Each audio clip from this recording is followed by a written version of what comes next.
Hello class and welcome back बच्चों।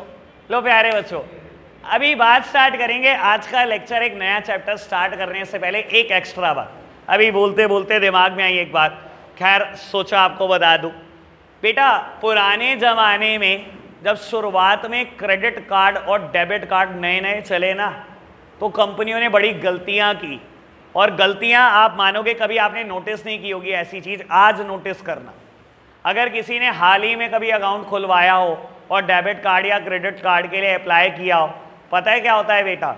जब debit card आपके पास आता है तो एक अलग कुरियर से आता है, और जब डेबिट कार्ड का पिन आता है तो वो बिल्कुल अलग कुरियर से आता है और कभी सेम डे नहीं आता। सर इनिशियली पता है क्या होता था? कंपनी क्या करती थी, डेबिट कार्ड के अंदर ही उसका पिन डाल के भेज देती थी। लग गया किसी के हाथ, आप तो पैसे ही उड़वा दोगे भाई किसी के। ये पुराने जमाने में गलतियां हुई हैं। अब आज नोटिस करके देख लेना बेटा, एक कुरियर कंपनी अलग कर देते हैं बेटा। बैंक बहुत सियाने हो चुके हैं बेटा। जब आपको डेबिट कार्ड भेजेंगे किसी और कुरियर कंपनी एजेंसी से भेजेंगे, और जब पिन भेजेंगे किसी और एजेंसी कुरियर एजेंसी से भेजेंगे बेटा। और कभी सेम डे नहीं भेजेंगे। कभी पहले पिन आ जाता है बाद में आता है कार्ड, कभी पहले कार्ड आ जाता है बाद में आता है पिन। चलो खैर, मैंने कहा बता दूं, नोटिस नहीं करता हम इन चीज़ों को, लेकिन ये बड़े काम की चीज़ें होती हैं, ठीक है ना। आप इतना सोचते नहीं जितना आपके लिए अच्छी अच्छी कंपनियां सोचती हैं। चलो खैर बाबू, एक नया चैप्टर स्टार्ट कर रहे हैं, चैप्टर नंबर 6। अभी हमारे पास हाफ ईयरली का कितना पोर्शन रहता है? एक 6 और एक 3rd, ठीक है ना। बता रहा हूँ अगले 10 दिन में सब फिनिश होने वाला। फिर मेरा मुद्दा सिर्फ रिवीजन पे रह जाएगा। कुछ स्कूल में बेटा 1 to 7 चैप्टर आ रहे हैं, कुछ स्कूल में बेटा 1 to 4 and 7, कुछ में बेटा 1 to 5 and 7 आ रहे हैं। तो बेटा हम इसके लिए जाते हैं, ठीक है ना। अगर कोई यहाँ पर है कोई यहाँ पर है, वो तो ऑलरेडी कवर हो ही जाएगा बेटा, ठीक है ना। तो बाबू हम तो 1 से लेकर 7 तक सारे चैप्टर कर रहे हैं। हमने बेटा 1 to 7 में अभी 2 चैप्टर छोड़ दिए हैं, एक 3rd और एक 6th चैप्टर 3 लेक्चर का है, ठीक है बेटा। ये बाबू परसों तरसों जब भी मेरा तीसरा लेक्चर होगा ये फिनिश हो जाएगा, ठीक है जी। आज शुरू कर रहा हूँ, 3 ही लेक्चर का है, 3 लेक्चर में बिल्कुल फिनिश हो जाएगा, ठीक है जी। और फिर 3rd चैप्टर मैं बोल रहा हूँ अगले 10 दिन में पूरा सिलेबस कंप्लीट है आपका। फिर हम रिवीजन पे रह जाएंगे। जिन्होंने फर्स्ट नहीं पढ़ा वो फर्स्ट कर लेना, बाकी रिवाइज कर लेना। जिन्होंने सेकंड नहीं पढ़ा वो पढ़ लेना, बाकी रिवाइज कर लेना। तो हमारा सिलेबस होने ही वाला है बेटा। चलो जी बेटा, चैप्टर नंबर 6 का नाम है सोशल रिस्पॉन्सिबिलिटी। मुझे एक ही टॉपिक कराना है, मुझे बुक नहीं चाहिए, बंद कर दो बेटा, ठीक है। बस एक छोटा सा टॉपिक कराना है, 2 ही मिनट का है बेटा।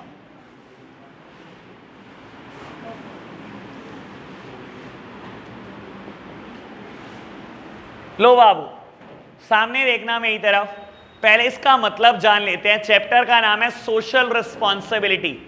बेटा सोशल रिस्पॉन्सिबिलिटी क्या चीज होती है?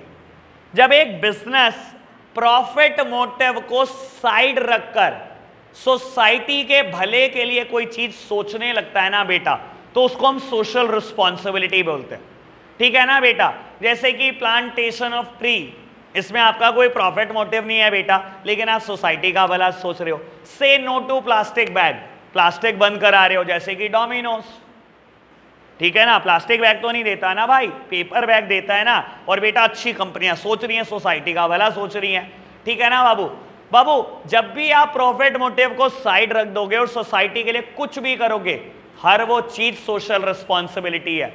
बस मुझे एक चीज बताओ, क्या सोशल रिस्पॉन्सिबिलिटी पूरी करना जरूरी है? क्या जरूरी है? चाहिए नहीं, मैंने ये पूछा जरूरी है कि नहीं। चाहिए वाली बात ना लगाना, जरूरी है। मैं एक सोल प्रोप्राइटरशिप फर्म हूं, मुझे कोई जबरदस्ती कर सकता है एक तो ट्री लगाना ही पड़ेगा सर? नहीं, एक तो लगाना पड़ेगा। ऐसे जबरदस्ती कर सकता है क्या? सोसाइटी का भला सोचना जरूरी है क्या सर? अगर आप एक सोल प्रोप्राइटरशिप फर्म हो, एक पार्टनरशिप फर्म हो, एक HUF हो, एक कोऑपरेटिव सोसाइटी हो, आपके लिए जरूरी नहीं है। लेकिन अगर आप एक कंपनी हो, तैयारी कर लो बेटा, आपके लिए बहुत जरूरी है। क्यों बोल रहा हूं मैं ऐसा? सुनना बेटा, और बाबू मेरे को हमेशा से शौक है उतना नहीं पढ़ाना जितना किताब में लिखा है, और ये बात कहीं किताब में नहीं लिखी लेकिन मुझे बतानी। बेटा companies act 2013, companies governed bye a law, company पे कानून लगता है, नोन एज कंपनीज एक्ट 2013, वो बोलता है हर कंपनी को CSR पूरा करना है। What do you mean by CSR? CSR होता है बेटा कॉर्पोरेट सोशल रिस्पॉन्सिबिलिटी। भाई हाँ जी बेटा, तो कंपनीज एक्ट 2013 कहता है बेटा कि कंपनी आपको CSR पूरा करना है।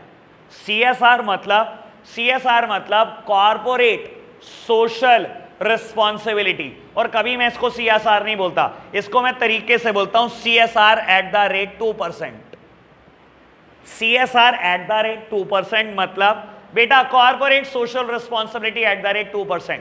बाबू हर कंपनी इंडिया में एग्जिस्ट करने वाली हर कंपनी, हर पब्लिक कंपनी, अगर सही बात बोलूं प्राइवेट नहीं, आप जितना प्रॉफिट कमाते हो अपने प्रॉफिट का 2% आपको सोसाइटी के भले के लिए खर्च करना है, और उसका प्रूफ भी रखना है कि आपने खर्चा है।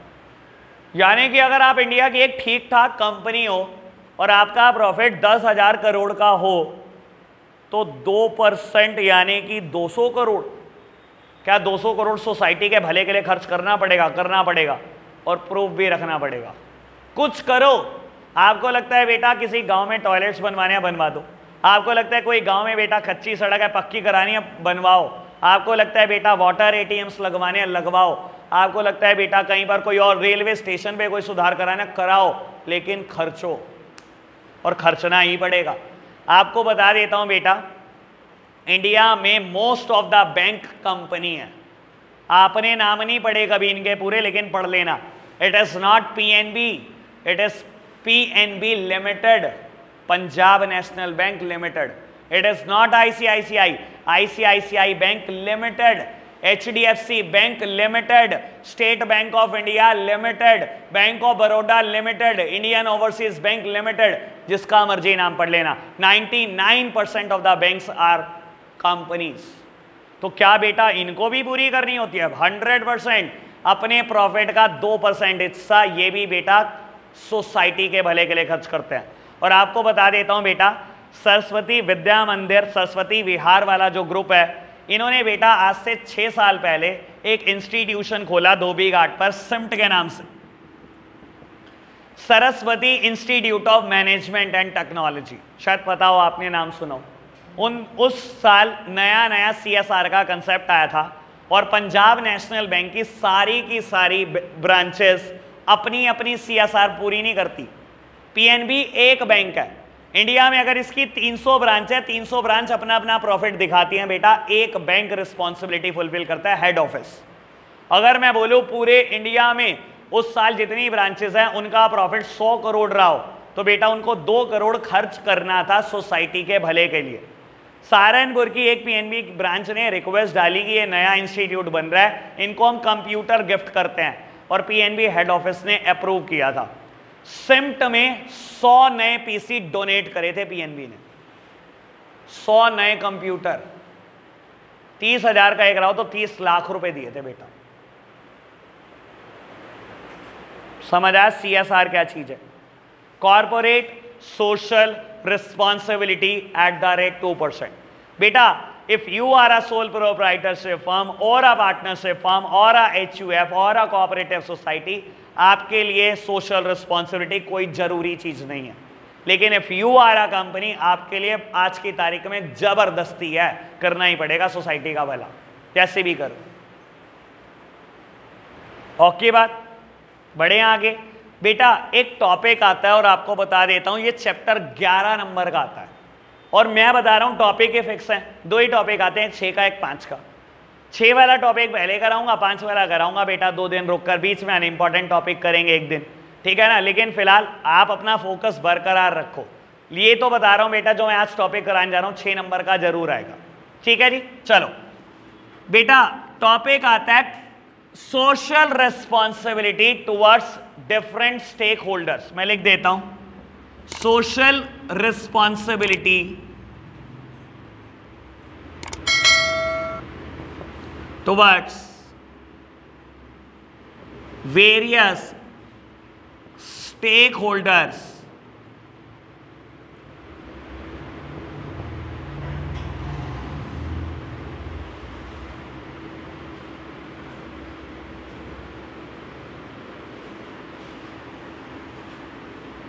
लो बेटा, ये टॉपिक का नाम है बाबू। पेपर में टॉपिक आता है social responsibility towards various stakeholders या social responsibility towards various interest group. बेटा मैं पहले ये वर्ड क्लियर करूंगा, स्टेक होल्डर वर्ड क्या होता है। एक कंपनी का ये एग्जांपल लेते हैं बेटा। There is a difference between the term stakeholders and the shareholder. कोई भी मत सोचना बेटा मैं शेयर होल्डर की बात कर रहा हूं, I am talking about stakeholder. मैं शेयर होल्डर वर्ड की बात ही नहीं कर रहा हूं बेटा। बाबू स्टेक होल्डर क्या होता है? हर वो पर्सन जो एक कंपनी से किसी ना किसी तरीके से एसोसिएटेड है, हर उस पर्सन को हम स्टेक होल्डर बोलेंगे। एक कंपनी एग्जिस्ट करती है सोसाइटी में बेटा, उसके साथ जो कोई भी इंसान जुड़ा हुआ है डायरेक्टली और इनडायरेक्टली, हर वो पर्सन क्या है बेटा? Stakeholder. ठीक है जी। सोशल रिस्पॉन्सिबिलिटी आपकी स्टेक होल्डर के लिए या सोशल रिस्पॉन्सिबिलिटी आपकी वेरियस इंटरेस्ट ग्रुप के लिए क्या क्या हो सकती है, मैं आपको बता देता हूं। कंपनी के साथ बहुत सारे लोग जुड़े होते हैं बेटा। कंपनी के साथ नो डाउट शेयर होल्डर जुड़े हुए हैं बेटा। कंपनी के साथ कंपनी के वर्कर भी जुड़े हुए हैं बेटा। कंपनी जिनसे उधार पर सामान खरीदती है, आपके सप्लायर्स, आप उनके साथ भी जुड़े हुए हो। कंपनी बेटा जिनको सामान बेचती है, कस्टमर, आप उनके साथ भी जुड़े हुए हो।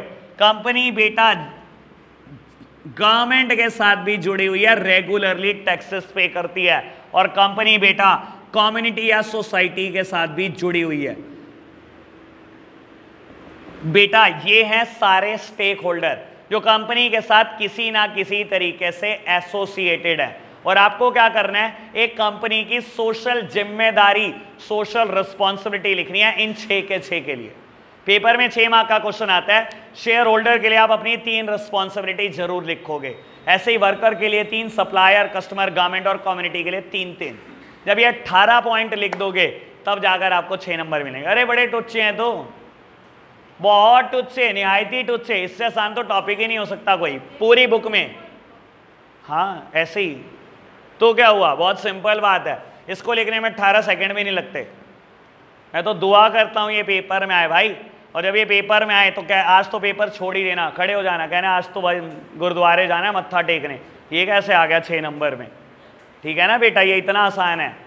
चलो ठीक है बेटा। Social responsibility towards various stakeholder के, बहुत सारे स्टेक होल्डर के लिए आपकी क्या क्या जिम्मेदारियां हैं बेटा। ठीक है ना। प्रॉफिट मोटिव साइड रख देना बेटा, मैं पहले बोल रहा हूं सोशल रिस्पॉन्सिबिलिटी का प्रॉफिट मेकिंग से कोई लेना देना नहीं होता। ठीक है बेटा। चलो एक एक करके बेटा बात को आगे बढ़ाते हैं। चलो पहले वर्कर के लिए बात करते हैं। और आपको बता देता हूं बेटा, मैं एक आध बताऊंगा, उसके बाद आपको लगेगा हमें भी आती है, हम भी बताएंगे बेटा। इतनी सिंपल है। आपकी वर्कर के लिए क्या क्या रिस्पॉन्सिबिलिटी बैठती है बेटा? सबसे पहली रिस्पॉन्सिबिलिटी, वर्कर को रेगुलर पे दो, कभी उनकी सैलरी नहीं रोकनी। सर मैं अब आपको लग गया होगा कि क्या क्या आसान बातें मैं करने वाला हूं। रेगुलर पे देनी है वर्कर को, कभी उसकी सैलरी नहीं रोकनी बेटा। बेटर वर्किंग एनवायरनमेंट, ऐसा ना हो बेटा हाइजीन ही ना हो, किसी भी जगह पे काम करा रहे हो, कम रोशनी में काम करा रहे हो, बेचारों की आंखें फोड़ देते हो। ठीक है ना बेटा। बेटर वर्किंग एनवायरनमेंट दूसरी बात। और तीसरी क्या होनी चाहिए आपके हिसाब से, आप बता दो। लीव दें यार, ऐसे नहीं यार, ये तो ज्यादा हो जाए, इस कंपनी के साथ नाइंसाफी हो जाएगी। हाँ ये कहते सिक लीव वगैरह देनी चाहिए, हाँ देनी चाहिए। इंश्योरेंस देना चाहिए कि नहीं देना चाहिए? वर्कर का इंश्योरेंस कराना चाहिए कि नहीं? यार वर्कर का फैक्ट्री में एक्सीडेंट हो जाता है बेटा, बहुत कुछ हो जाता है, वर्कर का इंश्योरेंस करा सकते हो आप बेटा। और क्या कर सकते हो, ये सब बता सकते हैं, मैं आपको बता रहा हूँ, इतना आसान टॉपिक है। जॉब सिक्योरिटी देनी चाहिए, अनदर इंपॉर्टेंट पॉइंट। और फिक्स्ड वर्किंग आवर होने चाहिए बेटा, ओवर टाइम ना कराएं। कुल मिला के बात ये है, ठीक है ना। पर्सनल ग्रोथ एंड डेवलपमेंट की अपॉर्चुनिटी दो। जरूरी नहीं है बेटा आप ऑर्गेनाइजेशन का भला सोचो, उनकी पर्सनल ग्रोथ सोचो। उनके लिए पर्सनालिटी डेवलपमेंट प्रोग्राम ऑर्गेनाइज करा दिया साल में एक बार, उनके लिए इंग्लिश स्पोकन प्रोग्राम ऑर्गेनाइज करा दिया साल में एक बार, तो उनको पर्सनल ग्रोथ और डेवलपमेंट की अपॉर्चुनिटीज दो। लिखा जा सकता है, मैं लिखवा दूंगा। एनसीईआरटी का नहीं पढ़ना ये, मैं लिखवा दूंगा, बहुत सिंपल है ये, लेकिन क्या पता आपको याद ही हो जाए, लिखवाने की नौबत ही ना आए, आप खुद ही लिख कर दिखाओ। Worker clear? पढ़े आगे? सप्लायर। चलो कस्टमर बता दो, ये बहुत आसान है, बहुत ही आसान, थका हुआ। कस्टमर के लिए क्या क्या रिस्पॉन्सिबिलिटी होनी चाहिए हमारी? कंपनी जब अपने कस्टमर को सामान बेचती है क्या क्या सोचना चाहिए उनके भले के लिए? एक एक करके यार, हैंड रेस है, बहुत अच्छा बताया इसने। आफ्टर सेल सर्विसेज देनी चाहिए, guarantee warranty credit EMI option देनी चाहिए, better quality product at reasonable prices, और handling customer complain and grievances. Handling customer complain and grievances, ये नहीं बेटा प्रोडक्ट बेचा आपका और हमारा कोई रिश्ता नाता नहीं, खत्म सब, ठीक है ना बेटा, कस्टमर की कंप्लेन भी सुनो। और बी ट्रूथफुल इन एडवर्टाइजिंग, यार एड में सच बोलो, ठीक है ना, ये थोड़ी किंडर जो है, हाँ पता नहीं यार, अलग ही नफरत है इस कंपनी से मुझे, ठीक है ना, निकल के एग्जाम्पल इसी के आते हैं हर जगह पर। हाँ जी बेटा, बात क्लियर बाबू? चलो बात करते हैं बेटा, और लो गवर्नमेंट के लिए आपकी क्या जिम्मेदारी है, आप बताओ बेटा, पहले गेस करो। टाइमली टैक्स पे करो, और abide by rules and regulation, abide by the law of the land, सरकार ने जो भी कानून बनाए, रूल्स रेगुलेशन बनाए, उनको फॉलो करो। और have the government in solving social problem, बेटा देखो कई सोशल प्रॉब्लम ऐसी होती है जो सरकार अकेले सॉल्व नहीं कर सकती।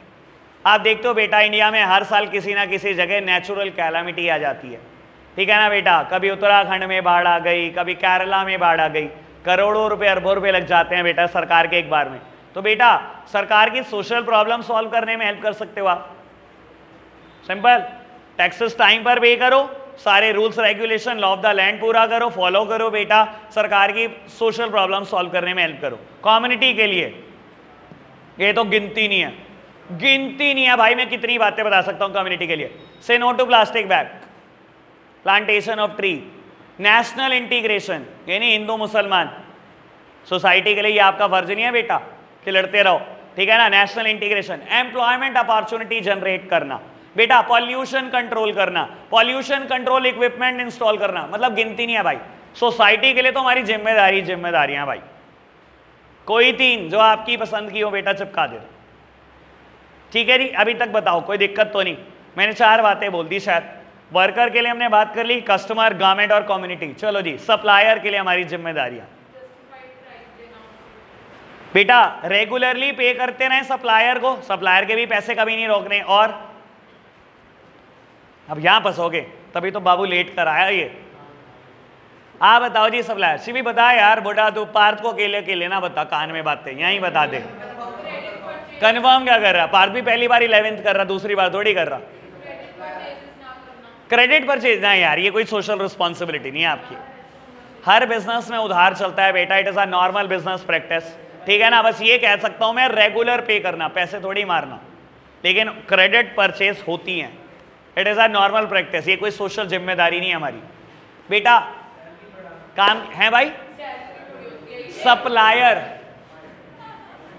वर्कर की बात नहीं कर रहा।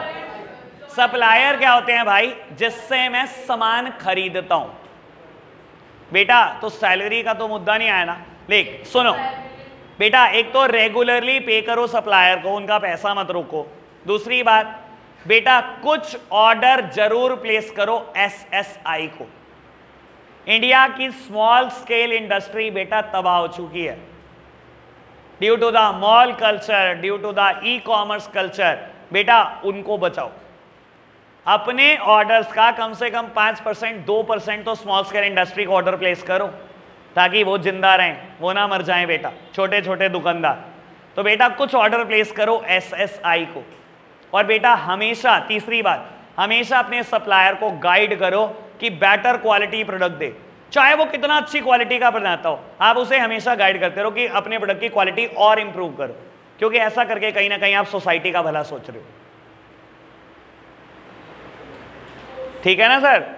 ओके बात। चलो आओ, एक रह गई बात, शेयर होल्डर लिखवाऊंगा कल, ठीक है? बस छुट्टी करो, 3 पॉइंट बताओ और फिर छुट्टी करो बेटा। शेयर होल्डर क्या होते हैं? जिन्होंने कंपनी में पैसा लगाकर कंपनी स्टार्ट की है, कंपनी चलाई है। बेटा आपकी जिम्मेदारी शेयर होल्डर को रेगुलर डिविडेंड दो, अब जिन्होंने मुझसे डिविडेंड टर्म नहीं पढ़ी कभी भी, एक बार सुन लो डिविडेंड क्या होता है। मैं बिल्कुल हल्के से 30 सेकंड में बता रहा हूं। मान लो बेटा आप कंपनी के 50 मेंबर हो, शेयर होल्डर हो, आप सबने 1-1 लाख रुपए दिए, 50 लाख रुपए इकट्ठे हुए, कंपनी ने पैसे इन्वेस्ट करके स्टार्ट हो गई, 50 लाख रुपए लगाकर कंपनी शुरू हो गई।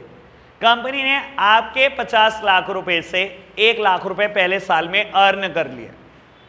बेटा कंपनी कोई इंसान नहीं है जो अपने लिए 1 लाख रुपए रख लेगी। कंपनी की एग्जिस्टेंस सिर्फ पेपर पे होती है। Company is artificial person, company कोई जिंदा इंसान नहीं है। तो कंपनी ने क्या करना है 1 लाख रुपए का, कंपनी ने अपने 50 मेंबर को 2-2 हज़ार रुपए बांट दिए। यही डिविडेंड है। कंपनी जो भी प्रॉफिट कमाती है बेटा वो अपने शेयर होल्डर को बांट देती है, उसे ही हम डिविडेंड बोलते हैं। तो बेटा पहली जिम्मेदारी आपकी कि बाबू आप शेयर होल्डर को रेगुलरली डिविडेंड देते रहो। बाकी आप बताओ। गड़बड़ है कुछ तो, है ना? देखा, मैंने अभी बता दिया तेरे को, ये तो तेरे पास किसी ना किसी पुराने बच्चे की बुक है। अरे अभी मतलब बताऊंगा तेरे को वीडियो क्लोज होने के बाद। ऐसा नहीं हो सकता यार, ये तो मेरी लिखवाई हुई बातें हैं, ये तो मैं मान नहीं सकता। दिया की कसम ना खाइयो, चल अच्छा ठीक है, अच्छा ठीक है, फिर ठीक है, मम्मी की कसम जुट्टी ना खा यार ऐसे। चलो चलो चलो मजाक करो बेटा।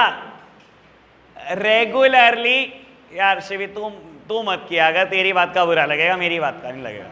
अच्छा ठीक है, मतलब मैंने सोचा इसको कुछ बोला तूने, ठीक है, ज़्यादा ना बोला अगर पार्थ को भी, वो भी बुरा मान जाएगा। बेटा पहली बात रेगुलरली डिविडेंड देते रहो। दूसरी बात शेयर होल्डर को डिसीजन मेकिंग में पार्टिसिपेशन दो। और बेटा शेयर होल्डर का ही हक है पार्टिसिपेट करने का। उसने पैसे लगाकर कंपनी शुरू करी है, डिसीजन कौन लेगा? आप थोड़ी लोगे अकेले। 50 के 50 लोगों को राइट है बेटा डिसीजन लेने का, क्योंकि वो सब शेयर होल्डर है, उन्होंने पैसा लगाया। तीसरी बात बेटा उनको true and fair accounts show करो। सत्यम कंपनी मत बन जाना। एक कंपनी थी बेटा 15 साल पहले बंद हो गई थी, नोन एज सत्यम। सत्यम कंपनी में क्या हुआ, एक फ्रॉड हुआ बेटा, एक टॉप लेवल ऑफिशियल इन्वॉल्व था। 10,000 करोड़ की फर्जी एसेट्स खड़ी कर रखी थी और कंपनी चलाई जा रहे थे। शेयर होल्डर को यही भ्रम था कि यार हमने 10,000 करोड़ रुपए कमा चुके हैं, हम 10,000 करोड़ की फर्जी एसेट्स। जिस दिन फ्रॉड खुला 250 रुपए का शेयर 2.5 रुपए का रह गया, सब लुट गए, सारे शेयर होल्डर बर्बाद। तो बेटा be truthful in showing your accounts. True and fair accounts दिखाओ शेयर होल्डर को कि आप क्या कमा रहे हो, कितना अर्न कर रहे हो, कितनी प्रॉपर्टीज आपके पास है, कितनी लायबिलिटीज, कितने कर्जे आपके पास है। क्लियर बात? रेगुलरली डिविडेंड देना है, ट्रू अकाउंट्स शो करने हैं बेटा, डिसीजन मेकिंग में पार्टिसिपेशन देना। लग गया होगा टॉपिक, मैं तो पहले ही कहा था ये बहुत थका हुआ सा टॉपिक है। और 6 नंबर तैयार हो गए बेटा अभी में। ठीक है जी, 6 मिनट और 6 नंबर, इससे बाबू सस्ता सौदा क्या होगा। चलो जी, आज के लिए हम इतना ही रखते हैं बच्चों, बाय बाय।